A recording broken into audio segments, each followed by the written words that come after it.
Ini adalah kisah tentang cinta yang menembus batas kehidupan dan kematian. Kisah seorang musisi yang suaranya mampu menghentikan waktu, dan seorang nimfa yang menjadi cahaya dalam hidupnya. Namun, takdir kejam merenggut kebahagiaan mereka. Euridice, sang pujaan hati, terjatuh ke dunia bawah, meninggalkan Orpheus dalam kesedihan yang mendalam. Tapi Orpheus tak akan tinggal diam. Dengan musiknya, ia akan menantang dunia bawah, menghadapi Hades sendiri demi mendapatkan kembali cintanya. Akankah ia berhasil? Ataukah cinta mereka akan menjadi kisah tragis yang selamanya dikenang? Hari ini kita akan menyelami salah satu cerita paling terkenal dari mitologi Yunani, kisah tragis Orpheus dan Eurydice. Kalian siap? Ayo kita mulai. Orpheus, putra dari Apollo, dewa musik, dan Calliope, sang dewi puisi epik, ia terlahir dengan bakat luar biasa.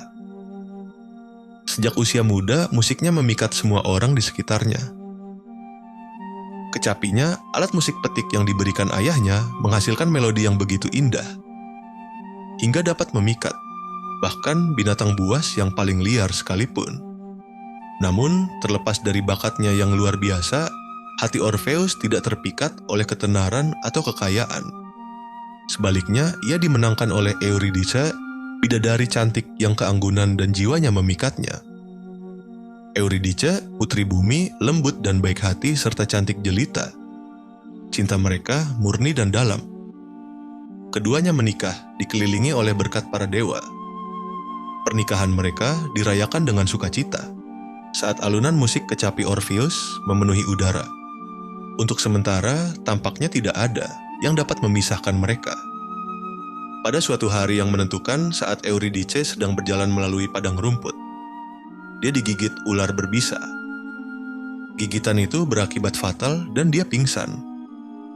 Hidupnya memudar dalam pelukan orang yang dicintainya. Orpheus tidak dapat dihibur. Dunia yang dulunya dipenuhi dengan musik dan sukacita, kini tampak sunyi tak tertahankan. Hatinya hancur saat dia meratapi cintanya yang hilang. Dia menarik diri dari dunia, menuangkan kesedihannya ke dalam musiknya. Setiap not, setiap chord yang dia mainkan dipenuhi dengan kesedihan dan kerinduan. Kecapinya menjadi alat musik duka, dan melodi yang dulu ceria kini bergema dengan kesedihan yang mendalam. Kesedihannya mencapai surga, di mana bahkan para dewa menangisi rasa sakitnya. Musik Orpheus menggerakkan hati semua orang yang mendengarnya. Dan bahkan hati yang paling keras pun menjadi lembut saat mendengar lagu-lagunya.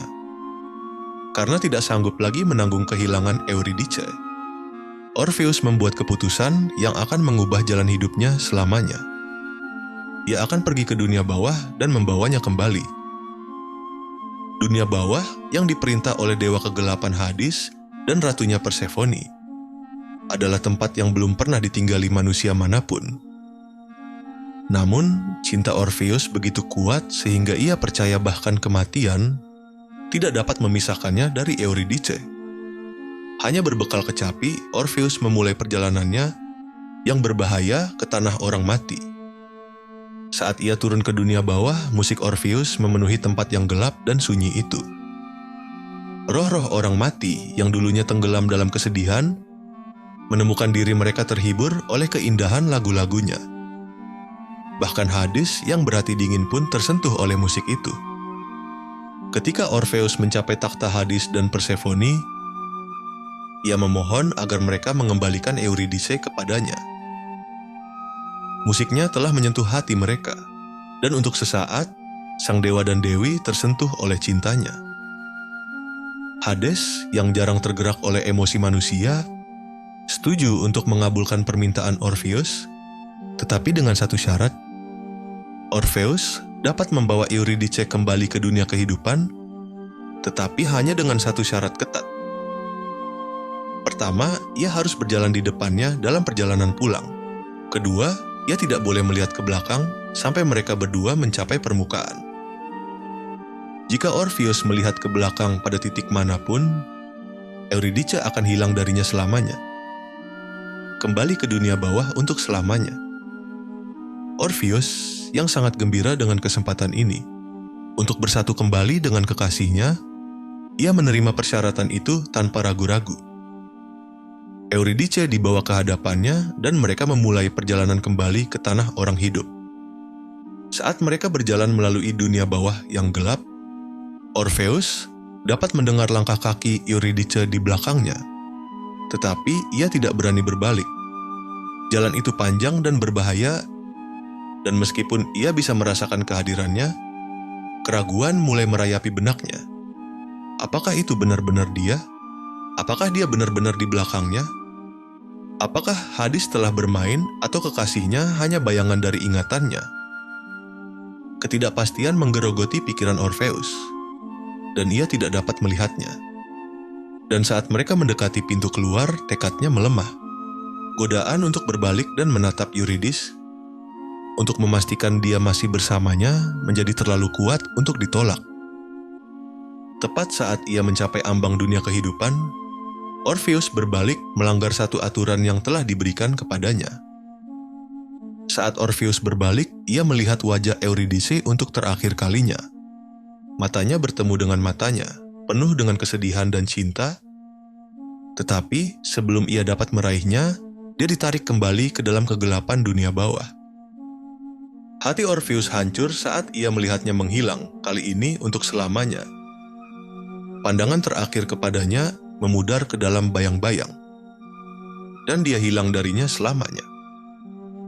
Orpheus jatuh berlutut, hatinya hancur sekali lagi. Musiknya, yang dulu dipenuhi keindahan dan kegembiraan, kini berubah menjadi ratapan sedih yang bergema di dunia bawah. Bahkan para dewa pun menangis untuknya, tetapi takdir tidak berubah. Orpheus kembali ke dunia fana, tetapi dia telah berubah. Musiknya bukan lagi musik yang menyenangkan dan membangkitkan semangat.